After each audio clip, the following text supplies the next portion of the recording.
breastfed. That's what formula has done to Western societies.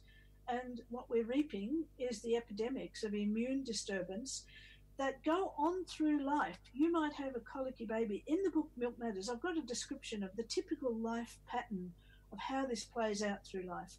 By middle age, many of these women who are allergic as children and didn't know it are morphing into autoimmune diseases. And diabetes is only one of many autoimmune diseases that are rising in incidence wherever you've got babies who are not being breastfed in societies.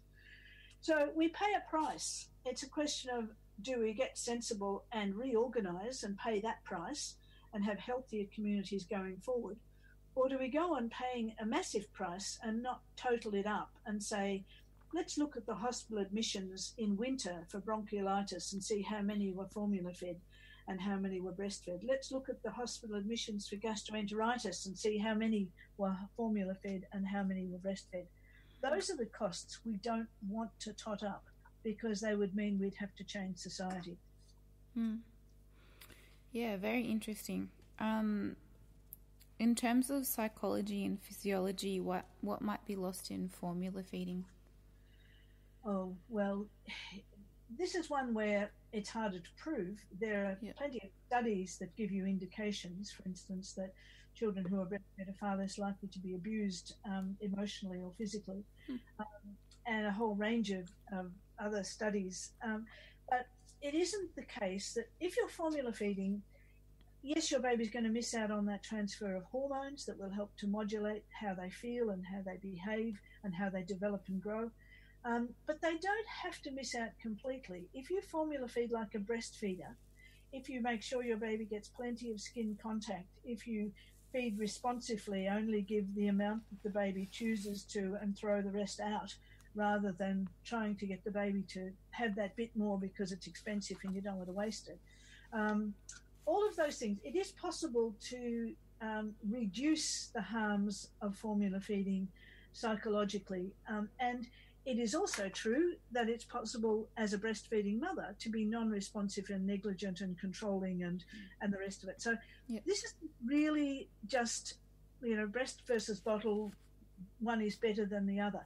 You can have really attentive, responsive formula feeding mothers, and you can have a breastfeeding mother who spends all the time that she's with her baby checking her iPhone and worrying about sending messages back and Facebook pages and things.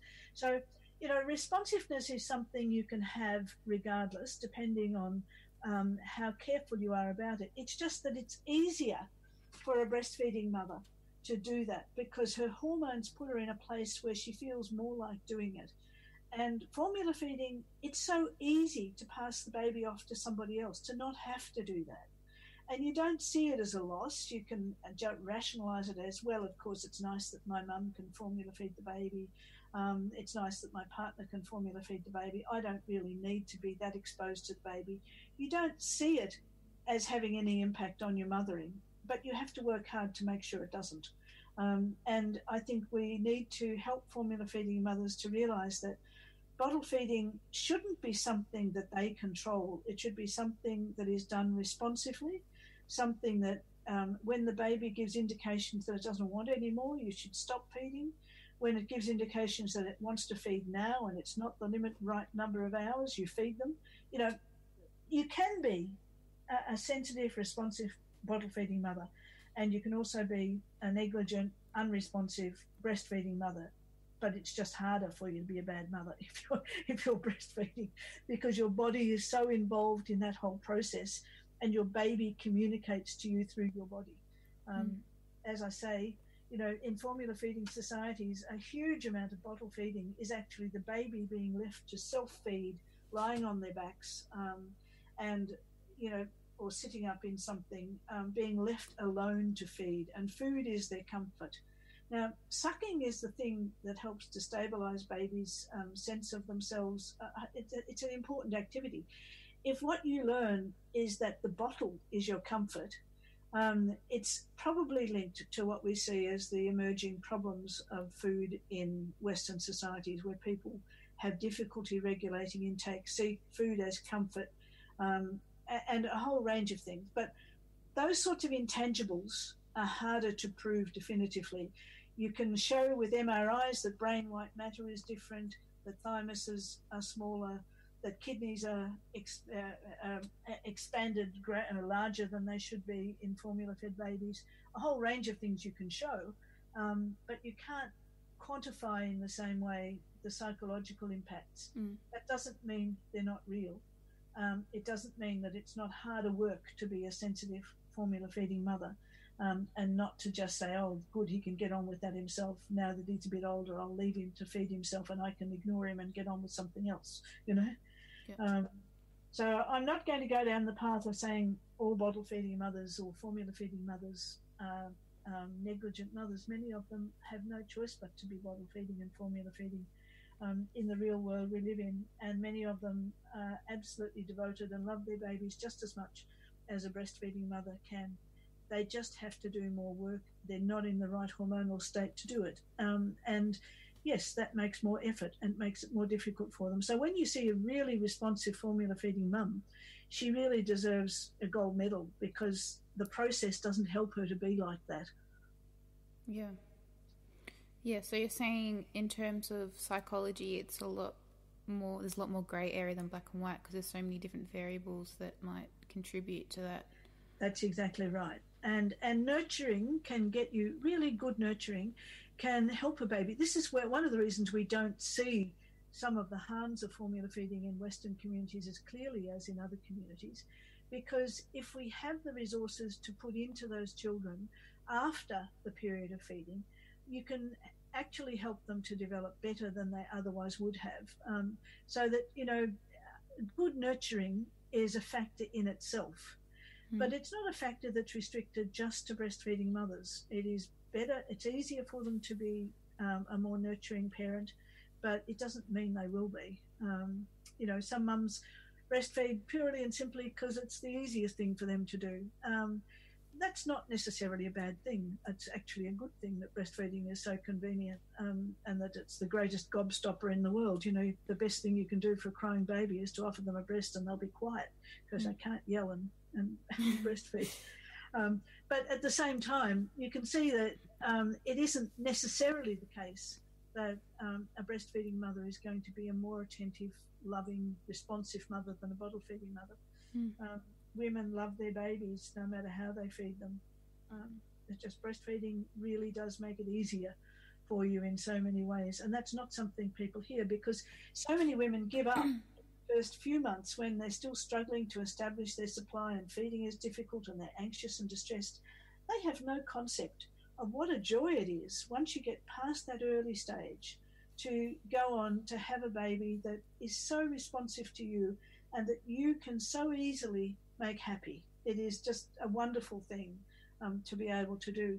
I remember when I was struggling with cracked bleeding nipples and extreme pain on feeding for the first few months, the thing that kept me going was, and that made the difference between me and my middle class friends. I was brought up by a mother who'd been poor in the 1940s, and she had no choice but to soldier on through breastfeeding difficulties. And what she kept saying to me was, yeah, it's awful, Maureen, there's no pain like it, it's terrible. But, you know, once you get past this stage, there's nothing like it. It's really worth it, you know. And that kept me going, because I thought, I will get past this. Mum got past this, I'll get past this. Yeah. My middle-class friends, who had had middle-class mothers in the 40s, who had all failed at breastfeeding because they followed the doctor's advice at the time to restrict feeds and to not feed at night and all the rest of those stupid recommendations, they had mothers who were saying to them, oh, darling, look, this is terrible. You're going through such a lot. There's no need to do this. I know how bad it is, but, you know, you were fine. You were formula fed. Why don't you just put the baby on the bottle? And they did. So they never got to know just how wonderful breastfeeding really is when it's working well. You and the baby are in sync. The supply is good. You know how to build it up if it gets a bit low. You know how to push it down again if it gets a bit high. And it's so easy that it is like falling off a log, as it is in traditional communities where, in fact, women around them don't see other women bottle feeding. They see women breastfeeding from the time that they're small. Yeah. They handle breastfed babies who, if put anywhere near a chest that's got a nipple on it, will try and attach themselves. Yeah. It doesn't have to be a female chest that they'll try and attach to. So, you grow up in a breastfeeding culture. You take some things for granted about how you hold a baby. The way that you'll see pictures of babies being held and mothers being instructed how to breastfeed them in the 70s was the way you bottle feed a baby, lying flat on its back. And then, they would say, touch his cheek, he will turn his head to take the nipple. Everything about that is wrong. He shouldn't be lying flat on his back. He should be face into the breast, so he doesn't have to turn his head. And he doesn't take the nipple. He takes the breast and gets a good mouthful of breast. You grow up in a bottle feeding culture, and those are the instructions you're given. Of course, you're going to have pain and difficulty with feeding, and of course, it's going to be painful. You're going to want to give it up. And if you do, you'll then tell other women how horrible it was, how you didn't succeed. This is one of the few things where people who failed are seen as experts on the subject. I mean, if you had an athlete who was telling you, oh, it was terrible, I tried it, and it was absolutely appalling, I gave up before I finished doing it, never had any success, but I want you to do what I did, give up, you wouldn't take any notice of them. But that's what happens with infant feeding. We have all of these failures telling people that they should give up because it's difficult, and people believe that that's what it really is because that's what the press tells them. That's the stuff that gets in the media. You don't get in the media women exulting in how wonderful it was, and there's just nothing like it. I can remember the grief that I felt when I was facing a situation where this was my third and last child, and she was now nearly 4 years old, and I would have to stop feeding her soon, but I was going to miss breastfeeding so much. Yeah. And that's the kind of thing that no one talks about because it's seen as, well, you're just showing off.